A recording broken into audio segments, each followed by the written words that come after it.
Hello বন্ধুরা, কেমন আছো সবাই? আমি সাগরিকা চলে এসেছি নতুন আরও একটা ভিডিও নিয়ে।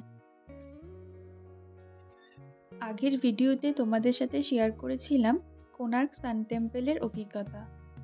আজ তোমাদের নিয়ে যাব নতুন আরও একটা জায়গায়। সেটি হলো নন্দনকানন জুলজিক্যাল পার্ক।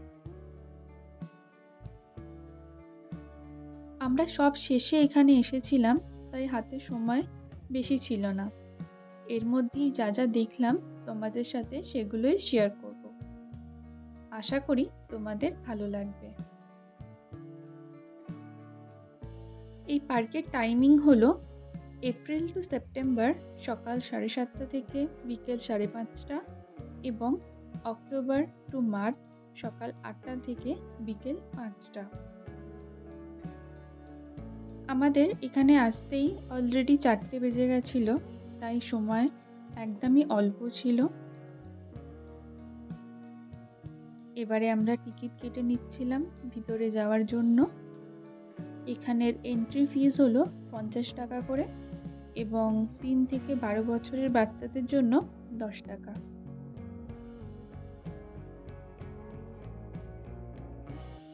এখানে আমাদের গাইড সবার জন্য ওয়েট করছিলেন। সবাই এসে গেলে তারপর একসাথে সবাই মিলে ভিতরে যাব।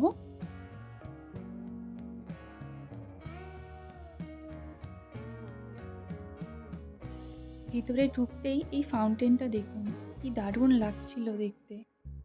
এবারে আমরা সবাই মিলে এগিয়ে যাব ভিতরে কি কি আছে দেখার জন্য।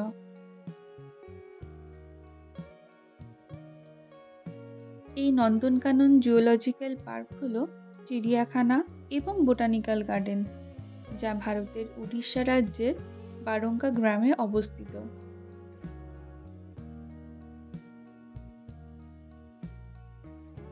এটি কটকের দক্ষিণে 10 কিলোমিটার এবং ভুবনেশ্বর থেকে 10 কিলোমিটার উত্তরে অবস্থিত।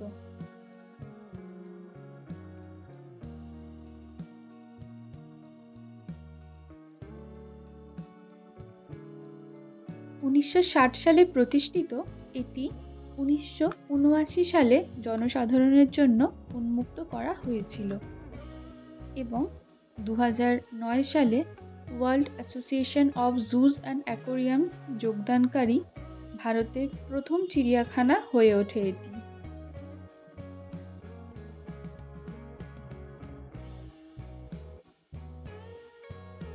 এটিতে একটি বোটানিক্যাল গার্ডেনও রয়েছে এবং এর কিছু অংশকে একটি অভয়ারণ্য ঘোষণা করা হয়েছে।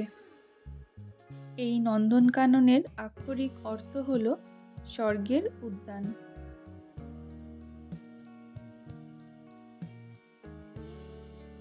এই পার্কের মেন আকর্ষণ হলো white tiger, lion, safari, orchid house, butterfly park, reptile park এবং বিভিন্ন প্রজাতির প্রাণী ও উদ্ভিদ।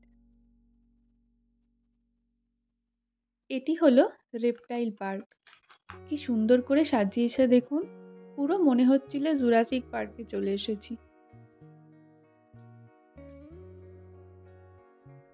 এত দেরি হয়ে গেছে তাও দেখুন মানুষের ভিড়, তখনও পর্যন্ত এতগুলো মানুষ পার্কের মধ্যে রয়েছে।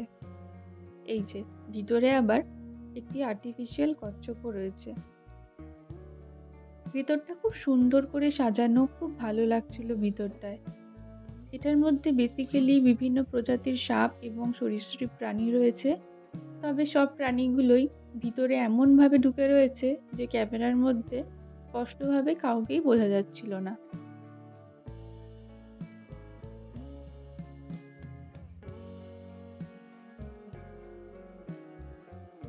তবে ভিতরের অ্যাম্বিয়েন্সটা ওভারঅল খুব সুন্দর।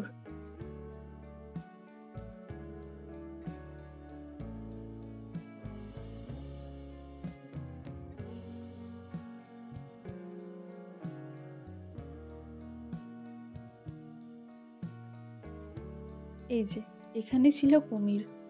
কুমিরগুলোকে দেখুন কি সুন্দর লাগছে, কিরকম ভাবে তারা শুয়ে রয়েছে দেখুন। এত কোলাহলের মধ্যেও একটুও তারা নড়ছে না, একভাবে ওইভাবেই শুয়ে রয়েছে। এখানে কুমির আর হরিণই সবথেকে বেশি দেখলাম। এই জায়গাটা বিশেষভাবে আমার খুব ভালো লাগছিল। পুরো মনে হচ্ছিল সত্যিকারের জঙ্গলের মধ্যে চলে এসেছি।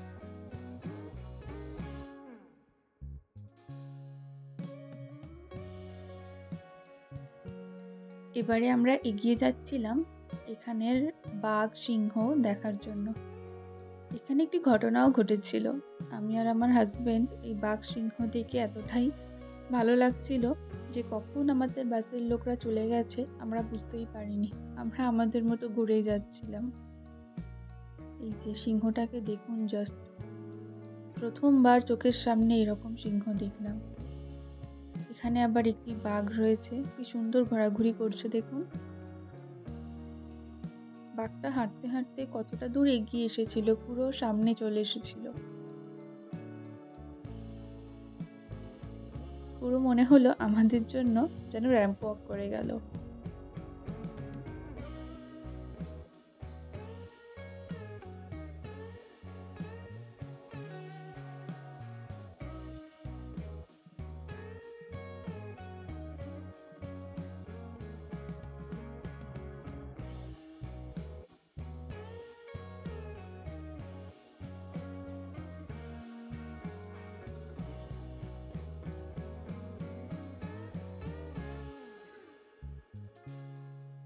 দেখুন কতটা সামনে পর্যন্ত এগিয়ে এসেছিল বাঘটা।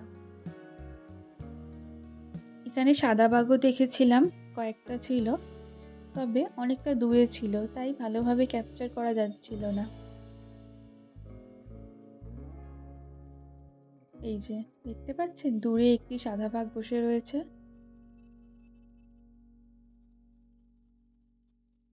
তো এই ছিল আজকের আমাদের নন্দনকাননের অভিজ্ঞতা। তোমাদের ভিডিওটা কেমন লাগলো আমাকে অবশ্যই কমেন্ট করে জানিও। আমার চ্যানেলে নতুন হলে please like, share and subscribe করে দিও। আরও নতুন ভিডিওর জন্য আমার সঙ্গে থেকো, দেখতে থেকো।